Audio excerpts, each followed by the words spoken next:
I thought I had made my last video for the day, and then I saw this post by Tim Pool, and I wanted to make a comment on it because whether he's trolling or not, we've seen Tim Pool comment on this kind of thing before, and I think it's noteworthy, and I think it's important to talk about because either you want freedom or you want tyranny. And if we're going to go the route of tyranny, then we just keep on doing what we've been doing and continue the insane practice of expecting a different result. And that thing that we keep doing is playing the political left versus right, dog and pony show, where you've got Republicans versus Democrats, team red versus team blue, understanding, well, we need to understand that they've trapped us in this tribal mentality and hamster wheel of coming against each other when really it's a fruitless endeavor. If we don't learn from history, we're doomed to repeat history. And the history we keep repeating is letting the banksters and the corporate elitists go free while we attack each other. So I hope nobody takes this as an attack on the personality and personhood of Tim Pool. But we have to understand the difference between freedom and tyranny. And Tim Pool writes right here, I effing despise free trade. It extracted American jobs and gutted our culture. Does freedom gut culture? Does freedom do away with jobs? Or does freedom to associate and engage in voluntary, mutual, consensual interactions and business transactions actually foster a competitive spirit that kindles innovation? That's just a question. So either free trade is good or it's bad. And if it's bad, then free trade should be regulated, but then do we trust the regulators? Is it sane? Is it rational to say we're going to trust the people in government to regulate our trade? And we trust that they're going to make the right decision. We trust that they're going to be efficient and effective with the money that they use to actually engage in controlled trade, because it's either free trade or it's controlled trade. And if it's controlled trade, who do we want controlling the trade? And do we trust government? If we don't trust government, and we know they're the ones who are going to be controlling the trade, then why would we trust them to control free trade? And by the way, that's a oxymoron because there's no such thing as controlled free trade. Either it's controlled trade or free trade. But I do want to read what Axiomatic Enemy of the State responded to Tim Pool's message here, because I thought it was classic and I thought it was right on the money. He said, free trade did no such thing. The US's biggest export is inflation. Now, I want you to think about that.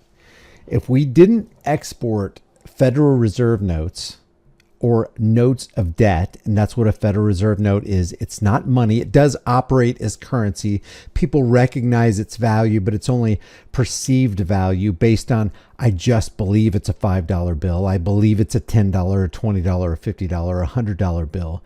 But FRNs are notes of debt. Federal Reserve notes are inflation, and we export that inflation through this reserve currency idea. And people are forced to use our currency, less and less these days, but people are forced to use our currency and trade their things of value for dollars so that they can use those dollars to buy energy so that their economies can run. And it's enforced also by the military-industrial complex. If we didn't have the military-industrial complex, the power and might of the U.S. military, the value of the dollar would cease to exist. And if that happens, then all those Federal Reserve notes come home to roost.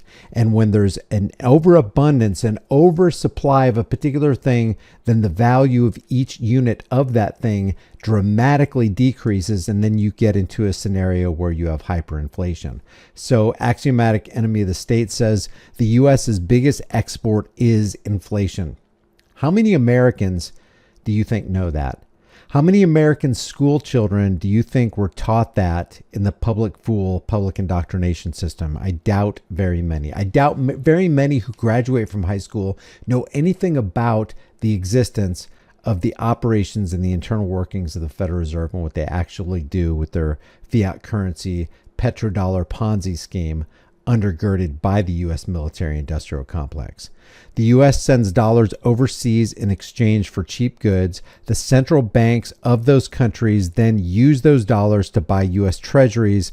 The desire to expand the money supply by the central planners so they can run up huge deficits is what caused this. Does anybody see any error in this post? And you absurdly want more central planning to solve the problems created by central planning? It makes no sense. Tim Pool's post is inherently, obviously insane. And yet he gets 320,000 views, 5.9 thousand likes, 1.3 thousand comments, and 675 retweets. It's mindless ignorance on a galactic scale. I couldn't agree more.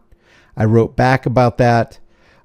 Some other people have also weighed in on this. But I just want to, just before we move on with this, I just want to hover over the fact that the US's biggest export is inflation. We are giving the world our inflation. We are giving the world our fiat currency, the Federal Reserve notes. And this is only made possible by the central banking scheme coming out of the Federal Reserve, which is neither federal and there is no reserve. Brad here says, tell me you don't understand economics at all without telling me. And then Tim Pool responds, you don't know Shiite about what these policies did to my industry and culture. First of all, his industry is podcasting. Podcasting takes place on platforms on the internet, which means his industry isn't domestic and doesn't appear to be affected by free trade or restricted trade. There's no boundary that his product, podcasting, has to physically cross in order to pick up some kind of tariff. So how did it actually affect your industry? And how exactly is it affecting your culture? Voluntarist Keith says, giving working class people access to products our ancestors never could have imagined. Yes, devastating. Let's ban trade between states also to protect jobs, state jobs.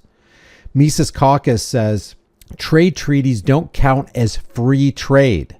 Murray Rothbard wrote a scathing critique of the North Atlantic Free Trade Agreement, for example. The regulatory state did much to push companies to outsource jobs out of the country. Eviscerate economic regulations, jobs come back, culture starts healing. Freedom First says, then you despise freedom. If Tim Pool despises free trade, then he hates freedom. And what's his podcast all about? If it's not for freedom, what principles, what narratives, what ideologies is he actually trying to push? The alternative to free trade is to have distant, thieving peasants administer trade allegedly in service to the collective. Wait, which method do we currently employ? Jimbo's hit the nail right on the head. Champions of conservatism throughout history have had the complete opposite opinion. When your policy position more closely aligns with progressive values and not free market values, you should reevaluate your position. Free trade hasn't gutted our culture, it has spread it. And then he quotes Edmund Burke, free trade is not based on utility, but on justice. So I wanted to put out this quick video to ask you what you personally think about free trade. Do you think what we have right now with the fiat currency Ponzi scheme based out of the Federal Reserve and the export of inflation fosters free trade? What would you rather have? Would you rather have free trade or restricted and regulated trade that doesn't work in favor of the people? And let me also ask you this, since this is on the table these days, who specifically is directly negatively impacted by tariffs? Free trade, can it negatively affect American jobs? Or does it positively affect American jobs? Do we have free trade today with our current regulatory state? Leave your thoughts about this for the world and the global thought police in the comments section below. If you haven't done so already, subscribe to the channel, hit the bell notification icon, give it a thumbs up, share it with everybody you know. Don't forget to subscribe to my email list through my website, highimpactflix.com. If you want to support the channel further, become a channel member, become a subscriber, grab a shirt, but more importantly, understand what freedom really is. Understand what you stand for and always do the right thing. It is never wrong to do that which is right. I will see you in the next video.